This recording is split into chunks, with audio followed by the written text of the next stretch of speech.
اپنی ضمیر سے یہ بات پوچھے تو اسے یہ بات نظر آئے گی کہ اس تاریخ کے اندر علی وجہ الارض، زمین کے چہرے کے اوپر اور آسمان کے نیچے، امام علی علیہ السلام سے بڑا کوئی عادل نہیں۔ امام علی کے سامنے ہم کیا جواب دیں گے؟ امام علی ہم نے اپنی زندگی میں اس لفظ کو اس لیے استعمال نہیں کیا کہ ہمیں مسجد والوں سے خوف تھا، ہمیں اپنے فرقے کے لوگوں سے خوف تھا، ہمیں اپنے مولویوں اور احبار اور رہبان سے خوف تھا۔ آپ کا کوئی بھی مسلک ہے، کوئی بھی فقہ، کسی بھی فقہ کی آپ پیروی کرتے ہیں، کسی بھی فقہ کو مانے آپ، کوئی فرق نہیں پڑتا، کوئی اس کی کوئی ضرورت ہی نہیں ہے کہ آپ کہیں کہ نہیں بھائی میں اپنا مسلک چینج کر رہا ہوں، میں اپنا فرقہ چینج کر رہا ہوں، میں اپنی پارٹی چینج کر رہا ہوں۔ یہ کوئی سیاست تو نہیں چل رہی۔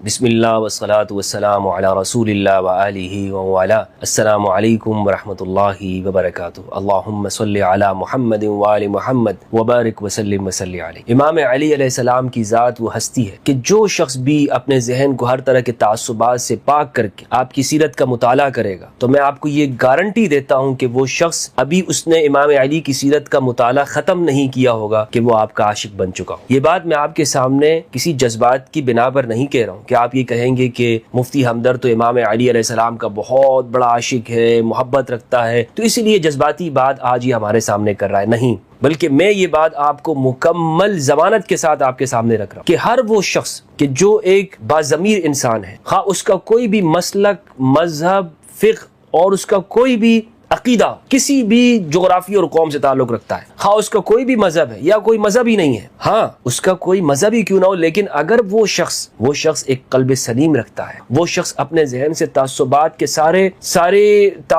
ہر قسم کے تعصبات سے دور ہو کر گفتگو کرے اور اپنی ضمیر سے یہ بات پوچھے تو اسے یہ بات نظر آئے گی کہ اس تاریخ کے اندر علی وجہ الارض، زمین کے چہرے کے اوپر اور آسمان کے نیچے، امام علی علیہ السلام سے بڑا کوئی عادل نہیں گزرا۔ وہ اس بات کو تسلیم کرے گا کہ امام علی ہی وہ شخصیت اور وہ ذات ہیں کہ جنہوں نے اپنے دور کے اندر عدل اور انصاف کے ساتھ کام کیا، اور پوری تاریخ انسانی کے اندر ہمیں علی بن ابی طالب جیسا عادل اور منصف انسان نظر نہیں آتا انبیاء کرام کی۔ تو دوستو، آج کی اس ویڈیو میں اس کا میں نے جو عنوان دیا ہے وہ ہے سوری امام علی۔ امام علی علیہ السلام کی بارگاہ میں معذرت۔ آج ہم سب کو، پوری ملت اسلامیہ کو انفرادی اور اجتماعی طور پر آج ہم نے امام علی کی جانب رجوع کرنا ہے۔ دیکھیں، قرآن مجید اور سنت رسول کی طرف رجوع، یہ الفاظ تو ہم نے سنے ہیں، لیکن امام علی کی بارگاہ میں پیش ہونے کا رجوع، ہاں یہ پوری امت مقروض اہل البیت علیہم السلام کی۔ آپ نے یہ لفظ سنا ہوگا حجۃ الوداع کا، حجۃ الوداع۔ مجھے بتائیے، سیرت کے اندر ہم یہ بات پڑھتے ہیں، اس بات کو سنتے ہیں علماء کرام سے بھی کہ رسول اللہ صلی اللہ علیہ وآلہ وسلم نے حجۃ الوداع فرمایا۔ آپ نے اپنی زندگی کے اندر ایک حج کیا جس کو نام یہ دیا حجۃ الوداع،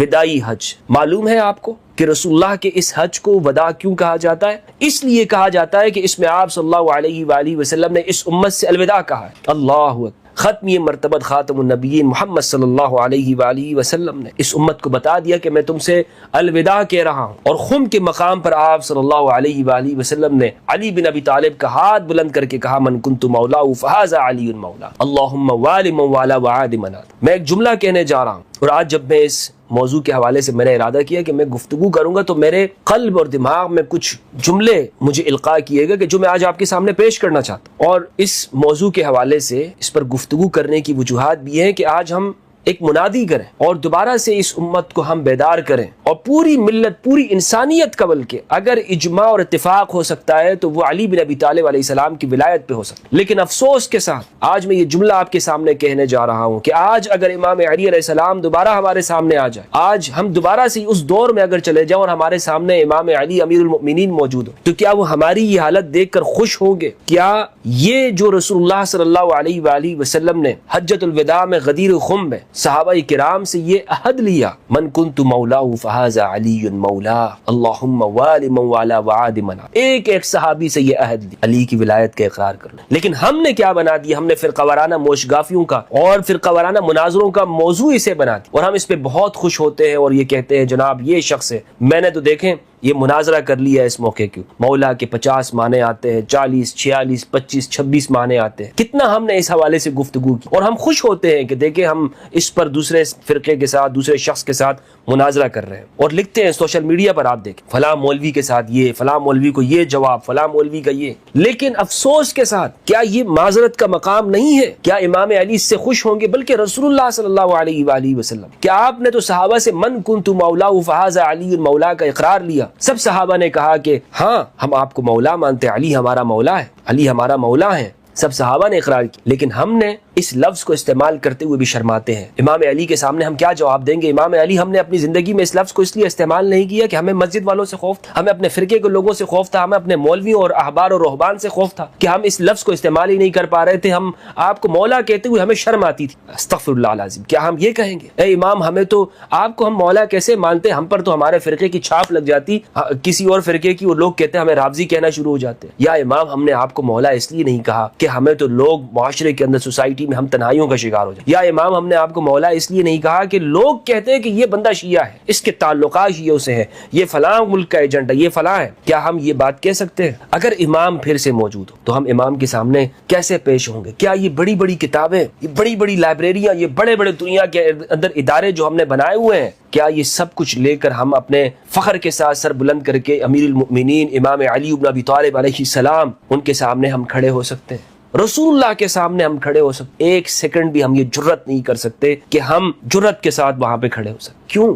اس لیے آج مجھے کہنے دیجیے، پوری ملت اسلامیہ کو سوری کرنا ہے، معذرت کرنا ہے، معافی مانگنی ہے رسول اللہ کی ذات سے اور امام علی بن ابی طالب علیہ السلام کی۔ یہ ہماری جو حالت بنی ہوئی پوری دنیا میں، ہماری جو حالت کس بنیاد کے اوپر ہے؟ کس لیے ہے کہ ہم نے فرقہ وارانہ موضوعات کو زیر بحث لے آیا اتنے بڑے ایونٹ کو۔ یعنی یہ جملہ جو میں نے آپ کے سامنے عرض کرنا تھا وہ جملہ یہ ہے کہ آپ صلی اللہ علیہ وآلہ وسلم نے حج کے اندر، حج وہ یاد کا نام ہے، صفا مروہ کی سعی ہے، حاجرہ علیہ السلام کی وہ یاد ہے کہ جو وہ اپنے ایک بچے کے لیے کہ جو پیاس کی وجہ سے زمین پر ایڑیا رگڑ رہا ہے اور ماں کا کلیجہ اسے دیکھ کر برداشت نہیں کر پا رہا ہے، وہ ماں کبھی صفا کی جانب جاتی ہے، کبھی مروہ کی جانب اترتی ہے، سعی صفا والمروہ کر رہی ہے۔ اس ماں کا آنا جانا قرآن مجید نے اس کو یاد بنا دیا، اور آج یہ امت اور رسول اللہ صلی اللہ علیہ وآلہ وسلم نے اس یاد کے اوپر عمل کیا۔ وَذَكِّرْهُمْ بِأَيَّامِ اللَّهِ، انہیں اللہ کے ایام کے ساتھ نصیحت کیجئے، یاد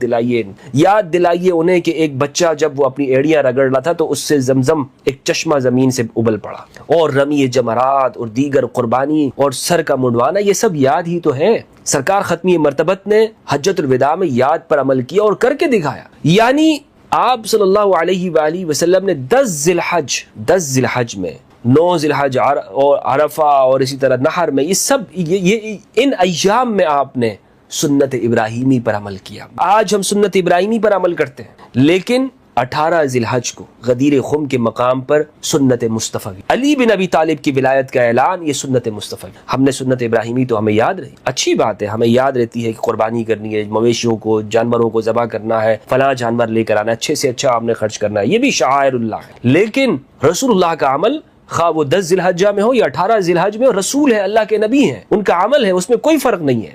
آپ صلی اللہ علیہ وآلہ وسلم نے جن ہاتھوں سے علی بن ابی طالب کی گواہی کے لیے، آپ کی ولایت کے لیے بلند کیا، تو وہ ہاتھ وہ حجۃ الوداع میں بھی ہیں اور غدیر خم میں بھی ہیں۔ آپ نے حجۃ الوداع میں عرفہ میں بھی اہل البیت کے لیے آپ نے امت کے سامنے بطور گواہ کے پیش کی، اور اسی طرح غدیر خم کے۔ تو اس لیے مجھے کہنے دیجئے، میں کہنا چاہتا ہوں آج سب لوگوں سے، اور اس میں مجھے کسی کا خوف نہیں ہے، یعنی خوف سے مراد یہ نہیں ہے کہ کچھ لوگ ناراض ہو جائیں گے، بلکہ خوف سے مراد یہ ہے کہ کچھ لوگ یہ کہتے ہیں کہ بھائی ہمدرد کو تو آپ کو تو اس موضوع کے علاوہ، حدیث ثقلین کے علاوہ آپ کو کوئی اور بات آتی نہیں ہے، مفتی ہمدرد کو تو جب دیکھے حدیث ثقلین کی بات کر رہے ہیں، جب ان کی ویڈیو سنیں تو اس میں یہ بات ضرور کرتے ہیں۔ میرے بھائی اگر مجھے دنیا کے مفادات عزیز ہوتے نا تو آج میں اکثریتی طبقے کی حمایت کر رہا ہوتا۔ آج وہ اکثریتی طبقہ کہ جس کے بارے میں ہم ماشاءاللہ ہم سینہ چوڑا ہو کر کہتے ہیں کہ ہم اکثریت طبقہ ہے، باوجود اس کے کہ میرا اس طبقے کے ساتھ تعلق ہے، لیکن اللہ کے لیے گواہی، مفادات کے حصول کے لیے وہ بات کرے کہ جو اکثریت کے طبقے کو خوش کرتا ہوں۔ ہاں، لیکن جب میں امام علی علیہ السلام کی زندگی کا مطالعہ کرتا ہوں تو میں اس بات کو پاتا ہوں کہ علی بن ابی طالب وہ ذات ہے کہ رسول اللہ صلی اللہ علیہ وآلہ وسلم نے ارشاد فرمایا کہ ایک مومن اور منافق کے درمیان میں جدائی کرنے والے علی بن ابی طالب۔ آپ کی محبت سے معلوم ہوگا کہ کون شخص مومن ہے اور کون شخص منافق۔ ایک شخص اگر علی کی محبت رکھتا ہے تو خواہ وہ رسول کے زمانے میں ہو وہ مومن ہے، اور ایک شخص علی بن ابی طالب سے اگر بغض رکھتا ہے خواہ وہ کسی دور کے اندر بھی ہو وہ شخص منافق ہے۔ رسول اللہ کا فرمان ہے، یہ میری کوئی اختراع اور ایجاد نہیں ہے۔ اسی لیے آج اگر ہم دوبارہ سے امت کی نشاط چاہتے ہیں، نشأت، اٹھان، تو جیسے رسول اللہ نے صحابہ کو علی کی ولایت پہ جمع کیا، آج ہم پوری انسانیت کو شرق تا غرب علی کی ولایت پہ جمع کر سکتے۔ یہ جذباتی بات نہیں ہے، خواہ ایک انسان، اس کا کوئی بھی مذہب، کوئی بھی جغرافیہ ہو۔ آج آپ دیکھیں، آپ نے اپنے سوسائٹی میں بھی دیکھا ہوگا کہ محرم کے ایام آتے ہیں تو مختلف مذاہب کے لوگ کوئی سبیل لگا رہا ہے وہ شریک ہو جاتے ہیں. کیوں؟ اس لیے کہ وہ یہ سمجھتے ہیں کہ یہ مظلومین ہے. یعنی اس میں عقیدے اور مسلک کی کوئی بات ہی نہیں ہے. آپ کا کوئی بھی مسلک ہے, کوئی بھی فقہ, کسی بھی فقہ کی آپ پیروی کرتے ہیں, کسی بھی فقہ کو مانیں آپ, کوئی فرق نہیں پڑتا. کوئی اس کی کوئی ضرورت ہی نہیں ہے کہ آپ کہیں کہ نہیں بھائی میں اپنا مسلک چینج کر رہا ہوں, میں اپنا فرقہ چینج کر رہا ہوں, میں اپنی پارٹی چینج کر رہا ہوں. یہ کوئی سیاست تو نہیں چل رہی ہے. یہاں پر معاملہ لفظوں کا نہیں, دلوں کا معاملہ, یعنی گواہی کا معاملہ ہے کہ میں اس بات کی گواہی دیتا ہوں, میں اس بات کی گواہی دیتا ہوں کہ علی بن ابی طالب علیہ السلام میرے امام ہیں, میرے مولا ہیں. یہ جملہ کہتے ہوئے ہمیں کوئی شرم کرنے کی ضرورت نہیں ہے کہ علی میرے مولا ہے. تو اس کو رواج دیجئے, اس کو بیان کیجئے. کیوں ایک مولوی صاحب اگر اس کا مسلک اور فرقہ وہ فلاں ہوتا ہے, وہ یہ لفظ ادا کرنے سے ہی ڈرتا ہے. گواہی دے اللہ کے لیے. آپ کسی بھی فرقے سے آپ کا تعلق ہے, کیا آپ کی مسجد کا مولوی یہ کہتا ہے کہ مولا امیر المؤمنین علی بن ابی طالب؟ کہتے ہیں حضرت علی رضی اللہ عنہ, اس کے علاوہ اور کچھ کہتے ہی نہیں. حضرت علی یہ بھی کہنا حضرت علی رضی اللہ عنہ یہ کوئی توہین نہیں ہے, لیکن رسول اللہ صلی اللہ علیہ وآلہ وسلم نے جو علی کی خصوصیت بیان کی صحابہ سے گواہی لیتے ہوئے, حضرت ابو ایوب انصاری رضی اللہ تعالی عنہ وہ ایک وفد کی شکل میں امام علی کے پاس آئے. امام علی مسجد کوفہ کے اندر اپنے اصحاب کے ساتھ, اپنے دوستوں کے ساتھ بیٹھے ہوئے تھے. آپ نے دیکھا کہ دور سے قافلہ آ رہا ہے, ابو ایوب انصاری رضی اللہ تعالیٰ عنہ ہے. ابو ایوب انصاری نے کہا السلام علیک یا مولایا. اللہ اکبر, کیا منظر ہوگا وہ, السلام علیک یا مولایا, آپ پر سلامتی ہو اے ہمارے مولا. تو امام علی نے پوچھا اے ابو ایوب, میں تمہارا مولا ہوں, تم لوگ غلام تو نہیں ہو, تم تو عرب ہو, عرب تو غلام نہیں ہوتے ہیں. یعنی کیا مطلب ہے؟ مطلب یہ تھا, امام علی علیہ السلام نے فرمایا کہ مولا وہی ہے کہ جس کو تم اپنا آقا مان لو. مولا کا مطلب یہ ہے کہ جس کو تم اپنا سرپرست, اپنا آقا مان لیتے ہو. تم غلام ہو گئے, میں تمہارے آقا ہو گیا. عرب تو کبھی کسی کے غلام نہیں رہے. تو حضرت ابو ایوب انصاری رضی اللہ تعالیٰ عنہ نے عرض کیا اے علی, اے امام, ہم غدیر کے وعدے کو ابھی تک بھولے نہیں ہیں. ہم غدیر کو نہیں بھولے, غدیر کو ہم نے فراموش نہیں. ہمیں یاد ہے کہ رسول اللہ نے, ہمارے حبیب, ہمارے محبوب محمد صلی اللہ علیہ وآلہ وسلم نے ہم سے یہ عہد لیا, یہ وعدہ لیا کہ مجھے بتاؤ کیا میں تمہارا آقا اور مولا نہیں ہوں؟ تو سب نے کہا یا رسول اللہ بالکل آپ ہمارے آقا اور مولا ہیں. تو فرمایا اگر مجھے اپنا آقا اور مولا مانتے ہو تو علی کو بھی مان لو. تو دوستو مجھے کہنے دیجئے کہ آج ہم نے سوری کرنی, آج ہم نے معذرت کرنی ہے. علی بن ابی طالب علیہ السلام کی بارگاہ میں پیش ہو کر ہمیں یہ عہد, یہ اقرار کرنا ہے کہ علی ہم آپ کی ولایت کی گواہی ہر حال میں دیں گے, ہر حال میں ہم آپ کی ولایت کی گواہی دیتے رہیں گے. اور دوستو یہ گواہی دینے والے کون لوگ تھے, ان کی زندگی کا بھی مطالعہ کرنا ہو کہ علی بن ابی طالب کی گواہی, ولایت کی گواہی دینے والے ابو ایوب انصاری, ابو ذر غفاری, سلمان, مقداد, عمار, یاسر, جابر بن عبداللہ, کون کون سے جلیل القدر صحابی, خزیمہ بن ثابت, سہل بن حنیف, عثمان بن حنیف رضوان اللہ علیہم, قیس بن سعد بن عبادہ, جلیل القدر صحابہ کرام میں سے. تو اور وہ کہتے ہیں نا کہ انسان اپنے دوستوں سے پہچانا جاتا. اگر یہ جملہ بھی ہم علی بن ابی طالب کی زندگی میں دیکھیں تو علی کے دوستوں کو دیکھیں ایک طرف, انسانیت سے بھرے ہوئے, سراپا انسانیت. ابو ذر غفاری, مقداد وہ شجاع ہے, وہ بہادر انسان ہے کہ بدر کے موقع پر آپ نے کہا کہ یا رسول اللہ ہم موسیٰ کے اصحاب نہیں ہیں علیہ السلام, بلکہ آپ ہمیں حکم دیں ہم دریا کے اندر اپنے گھوڑے ڈال دیں, ہم پہاڑوں سے کود جائیں, آپ ہمیں حکم تو دیں. تو اس لیے ضرورت اس امر کی ہے کہ اگر آج ہم چاہتے ہیں کہ آج ہم ایک مرتبہ پھر اس امت کو متحد کر سکے تو علی بن ابی طالب کی ولایت کے اوپر ہم پوری انسانیت کو, صرف مسلمانوں کو نہیں, پوری انسانیت کو جمع کر سکیں. اللہ سبحانہ و تعالیٰ سے دعا ہے کہ پروردگار ہم سب کو قرآن مجید میں تدبر کرنے اور اہل بیت کی معرفت عطا فرمائے. والسلام علیکم ورحمۃ اللہ وبرکاتہ.